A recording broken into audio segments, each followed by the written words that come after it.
Finally মেলা three পিসটা আজ আমি বানিয়ে ফেললাম। আর এই সাধারণ থ্রি পিসটাকে আমি পাকিস্তানি কটন থ্রি পিসে লুক দেওয়ার চেষ্টা করেছি। পাকিস্তানি কটন থ্রি পিসে লুক দেওয়ার জন্য আমি কি কি অ্যাড করেছি এবং কিভাবে বানিয়েছি তো চলুন সেটাই দেখে আসি। সো হ্যালো এভরিওয়ান, আসসালামু আলাইকুম। কি অবস্থা সবার, কেমন আছেন? সাদা রং দেখলেই কেন জানি একটা দুর্বলতা কাজ করে।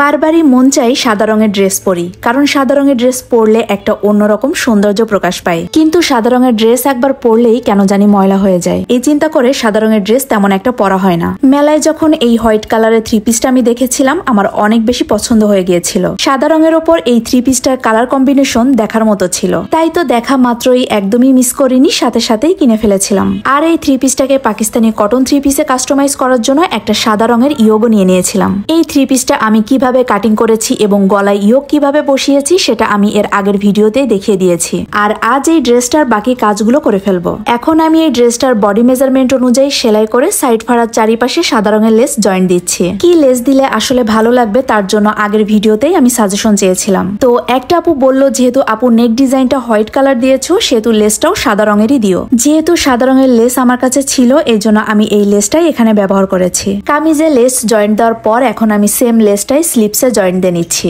হাতাটা আমি প্লাজো স্টাইলের বানিয়েছি, মানে পাকিস্তানি স্টাইলের করেছি আর কি। দুইটা হাতাই আমি সেম ভাবে রেডি করে ফেলেছি। এখন আমি কামিজের সাথে হাতা দুইটা জয়েন্ট দিয়ে ফেলবো। যেহেতু ড্রেসটা সাদা রঙের আর সাদা রঙের লেস ব্যবহার করেছি, এই জন্য ভিডিওতে তেমন বেশি একটা বোঝা যাচ্ছে না, কিন্তু সরাসরি দেখতে অনেক বেশি সুন্দর লাগছে। তবে হয়তো অন্য কালারের লেস ব্যবহার করলে ভিডিওতে অনেক বেশি ফুটতো। যাই হোক, এখানে আমার হাতা জয়েন্ট দেওয়া শেষ। এখন আমি সালোয়ার মেকিং এ চলে যাব। থ্রি পিসের সালোয়ারটা একদমই সাদা রঙের, মানে এই সাদা রঙের মধ্যে কোনো প্রকার ভেজাল নেই, টোটালি ভেজাল মুক্ত সাদা রং আর কি। এত সাদা রঙের সালোয়ার আমার আগে কখনোই পরা হয়নি। অফ হোয়াইট কালার পরেছি ঠিকই, কিন্তু এত সাদা রং কখনোই পরা হয়নি। সালোয়ারের ডিজাইন বলতে আমি সালোয়ারের মুখে দুইটা লেয়ার লেস জয়েন্ট দিচ্ছি। যেহেতু কাপড় এবং লেস দুইটাই সাদা, এই জন্য সালোয়ারের ডিজাইনটা তেমন একটা বোঝা যাচ্ছে না। তবে একটা লেস উপর দিকে মুখ করে এবং একটা লেস নিচের দিকে মুখ করে জয়েন্ট দিয়েছি। সালোয়ারের প্রতিটা পার্টেই আমি সেম ভাবে লেসটা জয়েন্ট দিয়ে নিচ্ছি। এখানে আমি সালোয়ারের মুখের মাপ রেখেছি 7 ইঞ্চি, যেন একদম প্যান্ট কাটিং সালোয়ারও না হয় আবার প্লাজো সালোয়ারও না হয়ে যায়। সালোয়ারের মুখে 7 ইঞ্চি রেখে সেলাই করলে সালোয়ারের শেপটা আমার কাছে পারফেক্ট লাগে।